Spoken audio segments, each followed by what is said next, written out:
Okay, children, let's begin again with this very chapter. Okay, we have started chapter 4, that is the importance of being earnest, in which we have seen the main characters were Jack Worthing, who is the protagonist, that is the leading character of the play. Then is Cecily, who is Jack's cousin, Jack Worthing's cousin. Then is Merriman, who is the butler, who takes care of all the household things, and major decisions are also taken by the butler. Alright, then is the Algernon, who is a friend of theirs. Okay, we have gone through this very play and we have finished till here. Let us start with again with the play here. Okay, where this again we'll start from here first. Algernon. That is a great disappointment. I'll be leaving by the first train on Monday when Algernon, who comes to know from Cecily that Mr. Jack is not in the town and he will be returning by Monday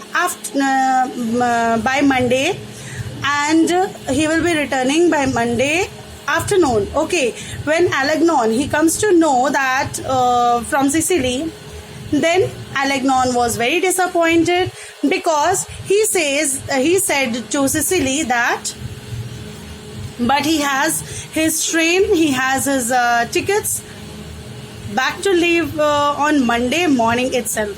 I have a business appointment to attend, and he says that he has to go for a business appointment. Cecily says, well, if it is a business engagement, I will not pester, that is, I will not force you on waiting, that I will not force you to wait. Okay, however, I think you should wait until Uncle Jack arrives. Cecily says to Algernon that but I want that till Mr. Jack, that is uncle of Cecily, if till he arrives, he should stay there or he should wait for him. I know that he wants to speak to you about your immigration because Algernon was about to leave his own country and settle to the another country, that is immigration. Okay, so Algernon says about what? He was also very surprised.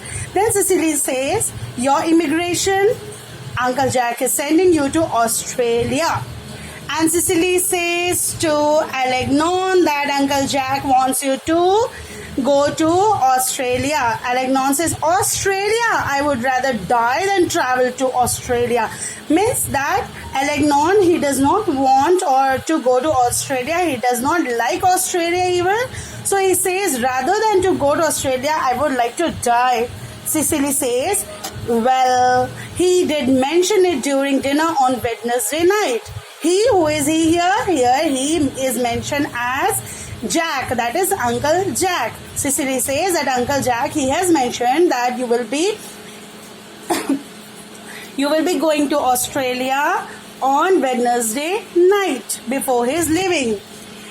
It is because of your wicked little affairs that he planned on sending you to Australia. He says that, Cecily says that Uncle Jack knew that you are something like you are not a perfect person, you can say, or you are something like a mischievous mind. So he wants you to send to Australia. Algernon says, oh, well, the accounts I have received of Australia are not particularly encouraging. That is, whatever I have heard about Australia and the accounts or whatever things I have heard about Australia are not encouraging. That is, they are not satisfying. They are not good.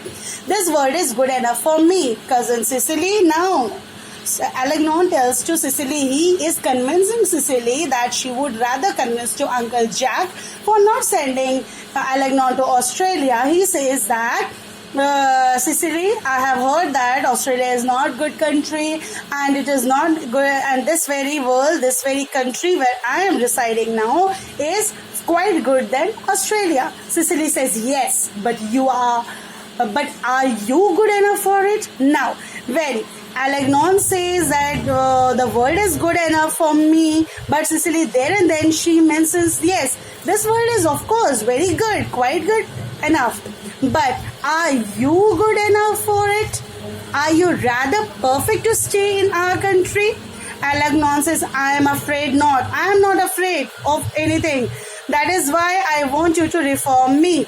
And Alagnon says, okay, that is the reason I want to reform you. I want you that you should make me a perfect person. Okay, understood till here? Now, enter Mr. Prism and Dr. Chasuble. They have come to meet Cecily since Jack is supposed to be out of town. They are waiting at the porch to be escorted into the house. Jack enters at the same time. He is dressed with crepe hatband and black gloves. And then Jack enters. Miss Prism, Mr. Jack Worthing. This is indeed a surprise. We did not expect you till Monday afternoon. We did not expect you. Jack says, then shakes Miss Prism's hand in a tragic manner, some different manner. I have returned sooner than I expected. Dr. Chasuble, I hope you are well. Chasuble says, dear Mr. Worthing, Jack Worthing, I hope your dress does not indicate some terrible calamity. What is the meaning of calamity? What it is written at the back? Can we see, please? Yes, it is in page number this. You see calamity, an event that causes great damage to people's life, property, etc. Okay. This is generally seen in environment words related to environment. Then Jack says, my brother.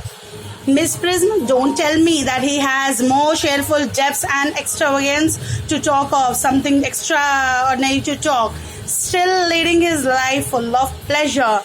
Jack says, dead. Means he's dead for me. Chasuble, your brother Ernest is dead. Jack says, quite dead. Means almost is dead for me. Chasuble again says, Mr. Worthing, I offer you my sincere condolences. Condolences when a person is a bit if someone dies and the other person just comes to meet him, that is out of condolences to if a person is in sad mood, then a person is just giving a heartful condolences. You have been the most generous and forgiving brother. Okay. Jack, poor Ernest, he had too many faults. However, this has been a huge blow for me. Children, in this we have completed till here. In the others, in the other video, we will rather continue. Okay, hopefully you all have understood. Thank you.